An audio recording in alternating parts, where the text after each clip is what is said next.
자신이 당한 어려움 속에서도 자신의 문제를 내어놓고 하나님께 탄원을 드리기 전에 먼저 하나님과의 인격적인 관계를 우선할 줄 알았던 것입니다. 다윗은 그의 나그네 길 인생, 광야학교, 고난의 학교를 통해서 무엇보다 하나님과의 관계가 좋아야 미래가 있다는 것을 배웠습니다. 하나님의 도우심만이 문제를 해결할 수 있음을 배웠습니다. 다윗이 노래하는 감사의 내용을 보면 우리의 감사가 어떠해야 할지 우리들을 돌아보고 점검할 수 있습니다. 먼저 다윗은 기도를 들으시고 끌어올려 주신 하나님이심을 고백합니다. 1절 내가 여호와를 기다리고 기다렸더니 귀를 기울이사 나의 부르짖음을 들으셨도다. 기다리고 기다리며 부르짖었더니 기도에 응답하신 하나님께 감사를 드리고 있습니다. 그 응답은 다윗 혼자 힘으로는 도저히 빠져나올 수 없는 절망적인 어려움의 상황이었고 바로 그곳에서 하나님께서 끌어올려 주신 것입니다. 2절 나를 기가 막힐 웅덩이와 수렁에서 끌어올리시고 내 발을 반석 위에 두사 내 걸음을 견고하게 하셨도다. 다윗은 그 사실을 감사하고 있습니다. 그리고 새 노래로 하나님께 찬송을 드립니다. 그 새 노래는 하나님이 주신 것입니다. 3절 새 노래를 곧 우리 하나님께 올릴 찬송을 내 입에 두셨으니 많은 사람이 보고 두려워하여 여호와를 의지하리로다. 하나님께 올려드리는 찬송, 새 노래는 사람의 의지로만 부를 수 있는 것이 아닙니다. 하나님께서 우리의 입에 찬송을 주셔야 찬송다운 찬송을 부를 수 있는 것입니다. 하나님을 찬양하는 노래, 새 노래를 늘 하나님께 받게 되시기를 바랍니다. 찬양하는 입술이 되시기를 바랍니다. 하나님께 받아서 부르는 찬송을 들으면 사람들이 보고 두려워하고 여호와를 의지하게 된다.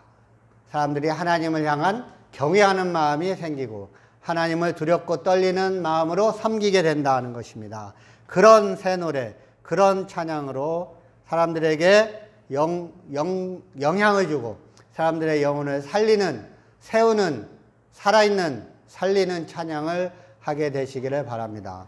그런 찬송은 하나님이 주셔야 할 수 있는 것입니다.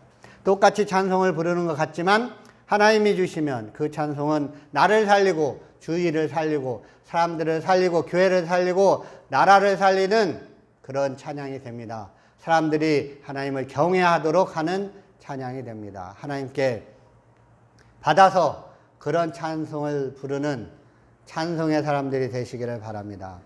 하나님을 찬양하는 노래, 새 노래를 늘 하나님께 받게 되시기를 바랍니다. 찬양하는 입술이 되시기를 바랍니다. 기도의 응답을 받은 사람은 그렇게 찬송이 저절로 나오게 되어 있습니다. 늘 기도의 응답으로 새 노래와 찬송을 하나님께 올려드릴 수 있게 되시기를 축복합니다. 그것을 보고 다른 사람들이 보고 두렵고 떨림으로 하나님을 의지하게 될 것입니다. 새 노래를 우리 하나님께 올릴 찬송을 내 입에 두셨으니 많은 사람들이 보고 두려워하여 여호와를 의지하리로다. 하나님을 의지하게 되는 역사가 일어나게 되시기를 바랍니다. 믿음의 기초는 하나님을 두려워하는 데 있습니다. 그 두려움은 공포로 인한 두려움이 아닙니다. 능력의 하나님에 대한 경외심, 능력의 하나님에 대하여 삼가 존경하는 마음입니다. 하나님을 의지해야 하나님께서 확실하게 역사하십니다. 자녀가 부모를 두려워할 줄 알아야 존경심도 가능하고 사랑과 순종도 가능한 것입니다. 부모가 잘 대해준다고 해서 자녀가 부모를 무시하고 덤벼들고 개먹으면 부모가 더 이상 잘 대해줄 수 없는 것과 같습니다. 개먹다는 것은 귀찮을 정도로 끈덕지게 지끈덕 따지고 든다는 말입니다.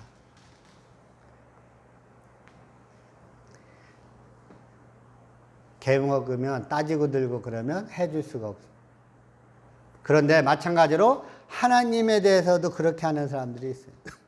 하나님을 이용할 생각만 하고 하나님을 자기와 동등하게 여기고 아니면은 하나님을 자기보다 못하게 여기고 이용만 하고 자기가 시키는 대로 해야만 되는 우상처럼 하나님을 대하고 하나님을 두려워할 줄 모르는 신앙은 결국 탐욕과 교만으로 이어지게 됩니다. 결국은 나중에 자신을 파멸시키고 맙니다. 하나님을 제대로 두려워할 줄 아는, 경외할 줄 아는 믿음의 사람은 세상을 두려워하지 않습니다. 하나님이 나를 위하시면 세상이 나에게 어찌할 것이냐? 담대함이 있기 때문에 그렇습니다. 하나님을 사랑하고 하나님의 사랑이 있는 사람은 두려움을 내어 쫓는다고 말씀합니다. 하나님을 두려워함으로 세상을 두려워하지 않게 되시기를 바랍니다. 4절 여호와를 의지하고 교만한 자와 거짓에 치우치는 자를 돌아보지 아니하는 자는 복이 있다.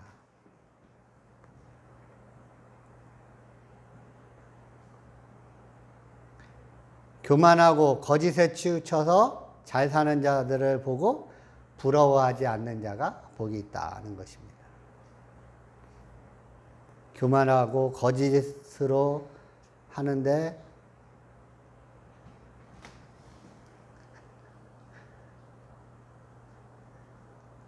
나랏돈도 다 자기가 착복하고 자식을 의전원까지 보내고 시험도 하나도 안 봐도 그런 사람을 부러워하지 않으면 복이 있습니다. 그런 사람 때문에 얼마나 우리 학생들이 분노하고 그 학생들의 부모들은 자괴감에 빠지는지. 그러나 그런 사람을 돌아보지 않는 사람이 복이 있습니다. 부러워하지 않는 사람이 복이 있습니다. 그런 사람을 보고 자괴감에 빠지지 않는 사람이 복이 있습니다. 거짓은 패망의 선봉입니다. 교만도 패망의 선봉입니다.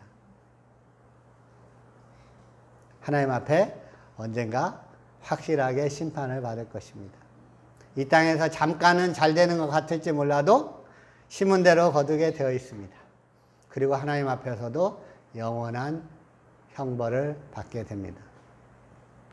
하나님을 두려워할 줄 알아야 세상을 두려워하지 않습니다. 하나님께 의지하는 사람은 세상이 부럽지 않습니다. 기도의 응답을 통해 얻은 교훈이 이것입니다. 하나님을 의지하는 자가 복이 있다는 것입니다.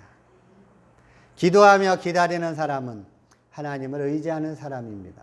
하나님을 신뢰하는 사람만이 기다릴 수 있는 것입니다. 기도하는 사람은 하나님께서 마음을 붙잡아 주셔서 기다릴 수 있습니다. 마음과 생각을 지켜주십니다.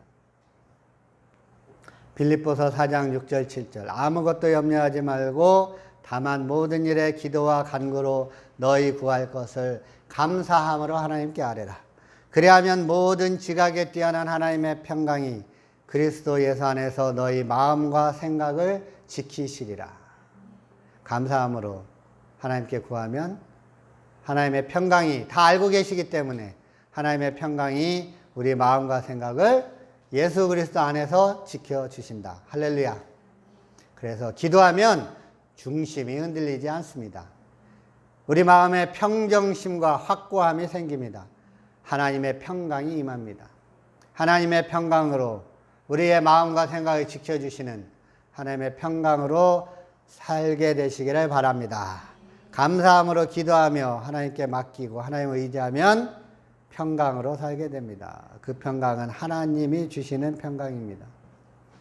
하나님을 의지하지 않는 사람들은 교만하거나 거짓의 길로 빠지게 됩니다. 자기가 여러 가지 술수를 써야만 살 수 있기 때문에 그렇습니다. 제대로 하면 4번이나 사시에 떨어지고 제대로 하면 자식을 보낼 학교가 없어.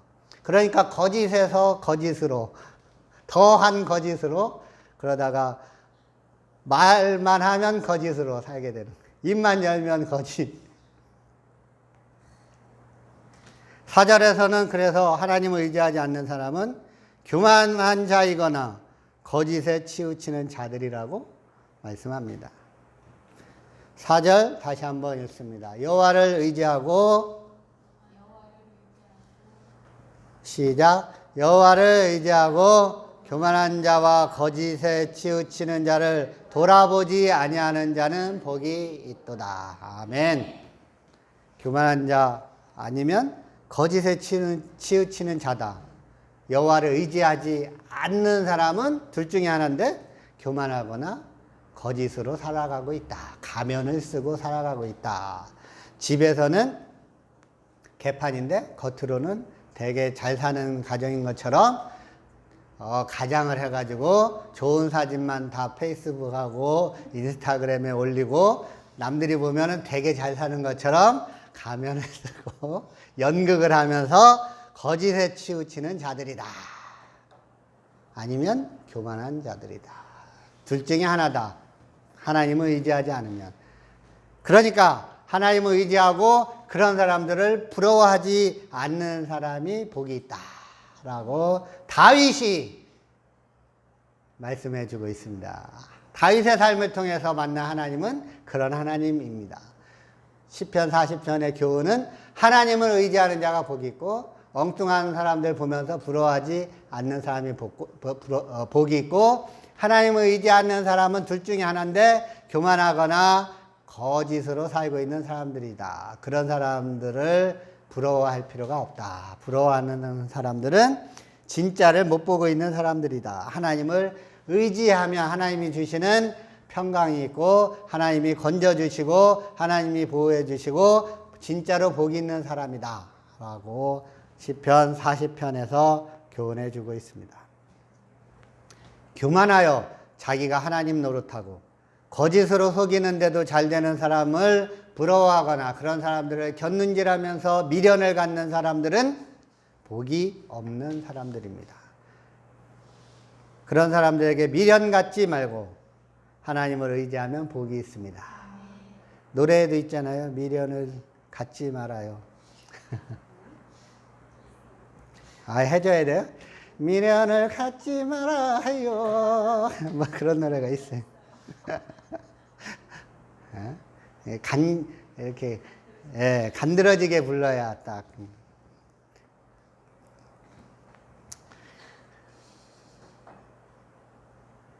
하나님을 의지하는 사람은 많은 기적을 경험하게 됩니다. 할렐루야. 5절 여호와 나의 하나님이여 주께서 행하신 기적이 많고 한두 개가 아니고 너무 많고 우리를 향하신 주님의 생각도 많아서 누구도 주님과 견줄 수가 없나이다. 내가 널리 알려 말하고자 하나 너무 많아 그 수를 셀 수도 없나이다. 매일매일이 기적이라 내가 경험한 하나님이 주신 기적을 말하려고 해도 너무 많은 거예요. 하루에 하나씩 말해도 평생 말해야 되니까. 그 수를 셀 수가 없어요. 하루 365일 곱하기 10년 3,600 곱하기 50년 곱하기가 안 돼. 너무 많아서. 근데 하루에 한 가지가 아니고 하루에도 수도 없이 기적으로 살고 있는 거예요. 너무 기적이 밥 먹듯이 많아서 기적을 기적인 줄도 모르고 사는 거예요. 그렇게 하나님이 행하신 기적이 많다고 다윗도 고백하고 있어요. 우리도 그렇습니다. 우리도 기적이 아니었으면 우리 벌써 이 땅에 없어요. 하늘나라 갔을 거예요. 교통사고로 가고 병으로 가고 기 막혀서 가고 기가 막힐 웅덩이와 수렁에서 우리 인생 끝났을 거예요. 그러나 하나님이 다 알게 모르게 기적을 행해 주셔서 우리가 이렇게 오늘도 예배를 드리고 하나님께 감사드리고 있습니다. 할렐루야. 많은 기적을 경험하게 됩니다. 하나님을 의지하면. 그리고 하나님의 음성을 듣게 됩니다. 하나님께서 다윗의 길을 열어주셨습니다. 6절 주께서 내 귀를 통하여 내게 들려주시기를 제사와 예물을 기뻐하지 아니하시며 번제와 속죄제를 요구하지 아니하신다 하신지라. 하나님을 의지함으로 기도하며 기다리면 귀가 열리게 됩니다. 할렐루야. 하나님의 음성을 듣게 됩니다. 내 맘대로 분주하게 살면 하나님의 음성을 들을 수가 없습니다. 열렸던 귀도 닫힙니다. 하나님이 말씀하셔도 그게 뭔지 알 수가 없어요. 너무 시끄러워서. 주변이 시끄러워서. 하나님이 아무리 크게 얘기해 주셔도 우리 주변이 더 시끄러워. 다른 것으로, 세상 것으로 가득 채워놓고 있으면 주님의 음성이 안 들립니다. 그러면 방법은 하나야. 광야로 가는 거예요. 뺑뺑이를 도는 수밖에 없어요. 그러면 하나님이 없으면 살 수 없으니까 하나님을 의지하고 기도하고 기다리게 됩니다. 그러면 귀가 열립니다. 주님이 내 귀를 통해서 내게 들려주시는 소리가 들립니다. 그 음성의 내용은 이것입니다. 하나님이 기뻐하시는 것은 이것이다 라고 하나님이 우리 귀를 통해서 진짜를, 하나님의 마음을 알려주십니다. 하나님이 기뻐하시는 것은 네가 생각하는 이런 게 아니야, 사람들이 생각하는 이런 게 아니야 라고 하나님이 말씀해 주신다는 거예요. 형식적인 재물, 예물이 아니고 마음에서 우러나오는 진실한 제사와 예물을 원한다. 하나님이 제사, 예물 이런 거 기뻐하는 게 아니야. 번제와 속죄를 요구하시는 것이 아니야. 진짜를 원해. 마음에서 우러나오는 진실한 제사, 진실한 예물, 진실한 번제, 진실한 속죄제가 아니면 하나님은 안 기뻐하셔 라고 내 귀에 들려주셨다라는 것입니다. 하나님의 음성을 듣게 되면 하나님이 기뻐하시는 것을 알게 되고 하나님의 관심을 알게 됩니다. 우리 눈에는 똑같은 형식의 예배와 똑같은 예물, 똑같은 종교 행위 같아 보이지만 하나님은 마음에서 우러나온 진실한 것인지 아닌지에 관심이 있다는 것입니다. 그리고 우리의 일상적인 매일의 삶이 하나님 뜻대로 사는지 아닌지에 더 큰 관심이 있다는 것을 알게 됩니다. 우리 매일의 삶이 하나님께 드려지는 거룩한 산제사, 하나님이 기뻐하시고 하나님이 원하시는 삶인지 아닌지에 하나님이 더 큰 관심이 있다는 것입니다. 그 하나님의 음성을 듣고 하나님께 다윗은 이렇게 말씀을 드립니다. 그러니까 하나님의 음성을 들으면 우리도 다윗처럼 하나님과 대화를 하게 되는 거예요. 하나님이 말씀하시는데 우리는 입이 없습니까? 그러니까 하나님이 말씀하시니까 우리도 말을 하는 거예요. 하나님이 입이 없다고 생각하는 사람들이 있어요. 성경을 주신 이유는 성경을 주고 하나님께서 말씀해 주셔서 우리가 성경으로 비춰봐서 하나님이 주신 말씀이 맞구나. 점검해서 이 거울을 통해서 점검해서 하나님 말씀이 맞구나 확신하고 그 말씀대로 더 잘 순종할 수 있도록 성경 말씀을 주셨지, 성경 말씀 줘놓고 하나님은 입이 없어서 말씀 못 하신다 이렇게 생각하는 사람들이 있어요. 하나님은 살아계셔서 지금도 말씀하십니다. 성경 말씀을 주신 것처럼 말씀하시고 성경 말씀이 진짜라는 것을 더 확실하게 말씀해 주십니다.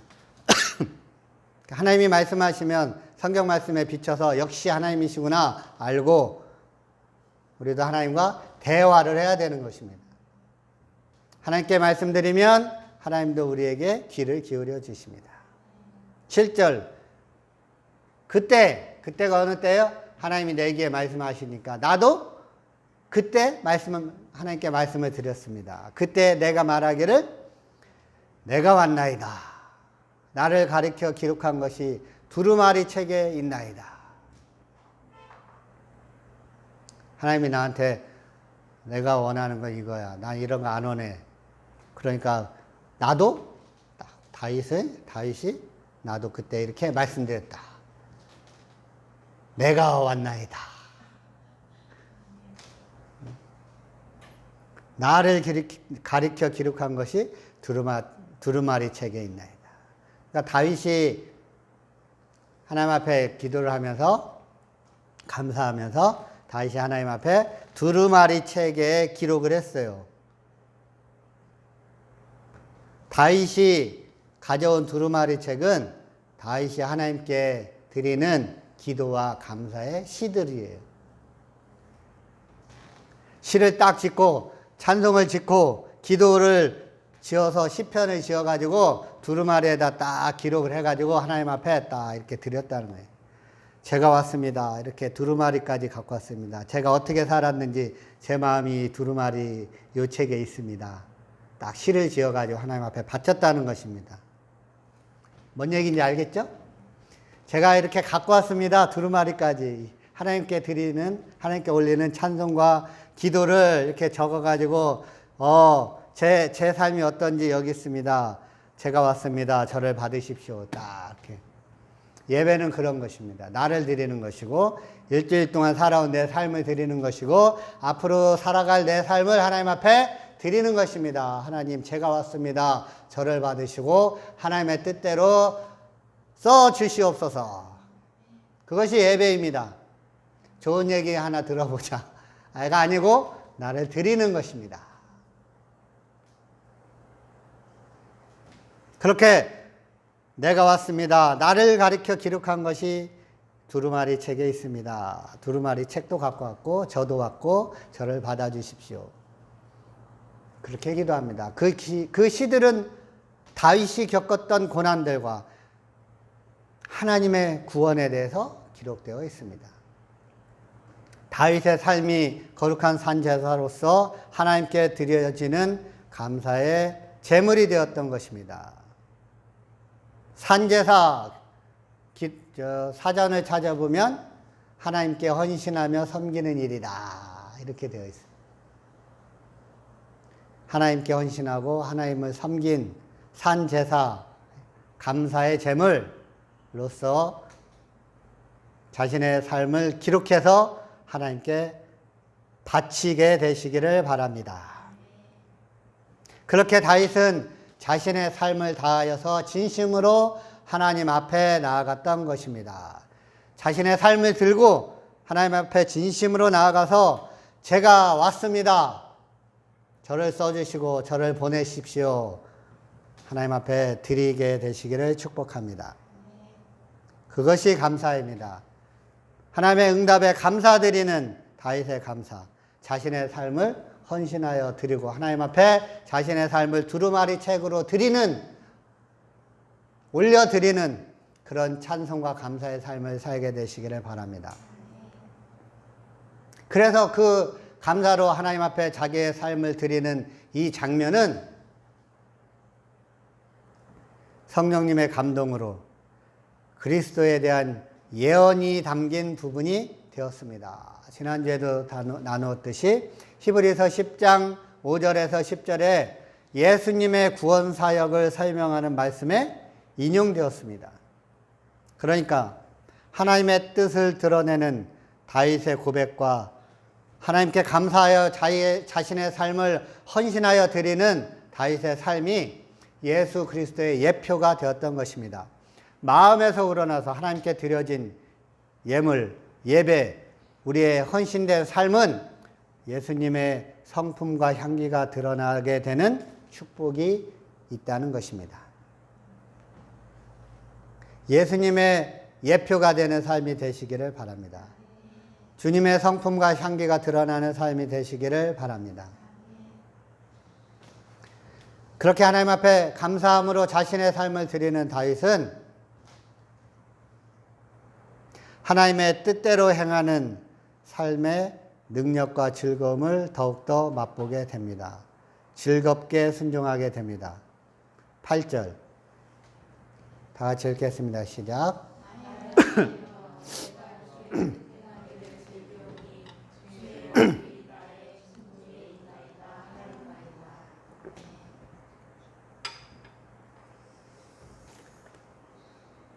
하나님 앞에 감사하고 하나님 앞에 자신을 드리고 마음으로 사는 사람, 그런 사람은 즐거운 순종이 무엇인지 배우게 됩니다. 나의 하나님이여 내가 주의 뜻 행하기를 즐기오니 주의 법이 나의 심중에 있나이다 하였나이다. 억지로 어쩔 수 없어서 안 하면 혼날까 봐 무서워서 하는 것이 아니고 다윗처럼 즐거운 순종을 배우게 되시기를 축복합니다. 그리고 다윗은 자신이 만난 하나님, 구원의 하나님, 사랑의 하나님을 간증하며 자랑하며 살게 되었습니다. 우리도 감사하며 하나님을 의지하면 내가 만난 하나님, 구원의 하나님, 사랑의 하나님, 은혜의 하나님을 간증하고 자랑하며 살게 됩니다. 예수님의 증인이 됩니다. 내가 만난 하나님, 내가 들은 하나님의 뜻을 확고하고 분명하게 전해줄 수 있는 메신저가 됩니다. 하나님이 사용하실 수 있는 일꾼이 됩니다. 다윗은 그런 일꾼이 되었습니다.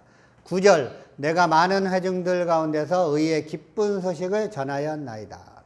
10절, 내가 주의 공의를 내 심중에 숨기지 아니하고 주의 성실과 구원을 선포하였으며 내가 주의 인자와 진리를 많은 회중 가운데서 감추지 아니하였나이다. 많은 회중 가운데 의의 기쁜 소식을 전하고 주의 공의를 숨기지 않고 주의 성실과 구원을 선포하고 주의 인자와 진리를 많은 회중 가운데 감추지 아니하였나이다. 의의 기쁜 소식도 전해야 되고 주의 공의도 전해야 되고 주님의 성실하심과 구원도 선포해야 되고 주님의 인자하심과 진리를 선포할 수밖에 없어요. 왜냐하면 만난 하나님이 너무 좋고 알려주신 게 너무 진리라서 선포하지 않을 수가 없게 되는 거예요. 하나님이 사용하실 수 있는 일꾼이 되었습니다. 하나님의 역사에 쓰임받게 됩니다. 하나님의 나라의 일에 참여할 수 있는 하나님의 동역자가 됩니다. 다윗처럼 사역자로 사명을 감당하는 하나님의 동역자가 되시기를 축복합니다.